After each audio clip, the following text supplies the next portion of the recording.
পুরো এপিসোড দেখতে জি5 অ্যাপ এখনই ডাউনলোড করুন। তো আমরা দুই বোন ছোট থেকে খুব কষ্ট করেই পড়াশোনা করি। আমরা সবসময় দুজনের খুবই আমাদের মিল, কোনোদিনও আমাদের ঝগড়া হয়নি আজ পর্যন্ত।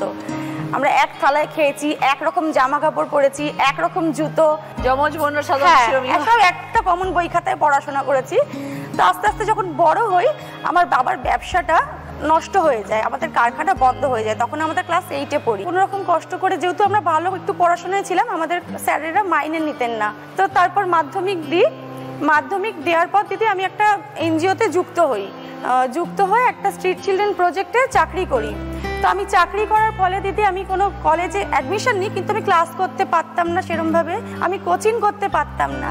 তো আমার বোন আমার পরিপূরক, ও আমার অ্যাটেন্ডেন্স দিত, ও কোচিংয়ে যেত, ও পড়াশোনা শিখে আসতো, আমাকে বুঝিয়ে এইভাবে দিদি আমরা গ্র্যাজুয়েশন পর্যন্ত পড়াশোনা করেছি। সারাক্ষণ দিদির পাশেই রয়েছে। হ্যাঁ, আমি যেমন ওর পাশে রয়েছি, একটা সময় ও আমার ভীষণ পাশে রয়েছে। বছরখানেক আগে হঠাৎ এমনি শরীরটা খুব খারাপ, অসুস্থ, ডাক্তার দেখাতে যাই।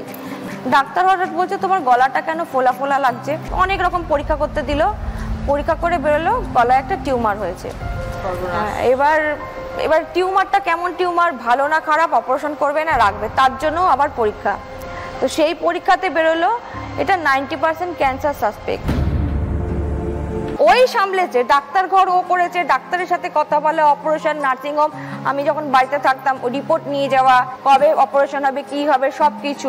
ওই যে মেন্টাল সাপোর্ট, আমি রাত্রিবেলা যখন দাঁড়িয়ে থাকতাম, ও ছেলেকে ছেড়ে দিয়ে ও মাঝরাত অব্দি আমার সাথে রয়েছে। ও আমাকে, মাকে, বাড়িকে, ডাক্তারকে, ঘরকে, সবাইকে সামলেছে। ওই জায়গাটার থেকে যে কিভাবে আমাকে হাসি মুখে এনেছে ও আমার কাছে, যার জন্য বলি যে আমার কাছে ভগবান বা বাঁচার বিয়ে। দুই বোন ত্রিপুরা থেকে এসছো, পড়াশোনার জন্য এখানে এসছো, দুজনেই একসাথে এসছো পড়াশোনার জন্য? না, আমি প্রথমে এসেছি, আমার এখানে 6 বছর, বোন এসছে এই বছরই। তো কত ছোট তোমার থেকে মমিতা? 4 বছরের। আচ্ছা।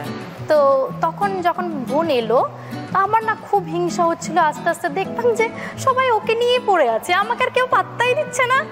মানে তারপর খারাপ লাগাটা আস্তে আস্তে হিংসায় পরিণত হওয়া স্টার্ট হলো। তারপর বয়স বাড়ার সাথে সাথে সেটা চেঞ্জ হয়ে গেল। দেখতাম বোন আমার প্রত্যেকটা জিনিসে সাপোর্ট করছে, আমার যে দোষগুলো সেগুলো লুকানোর চেষ্টা করছে। এভাবে আমাদের চলে দিনগুলো। তারপর একটা টাইম পর যখন আমি কলকাতায় চলে আসি, তখন আমাদের মধ্যে একটা বিশাল ডিস্টেন্স তৈরি হয়। ও ভীষণ ঝগড়ে ছিল, তাই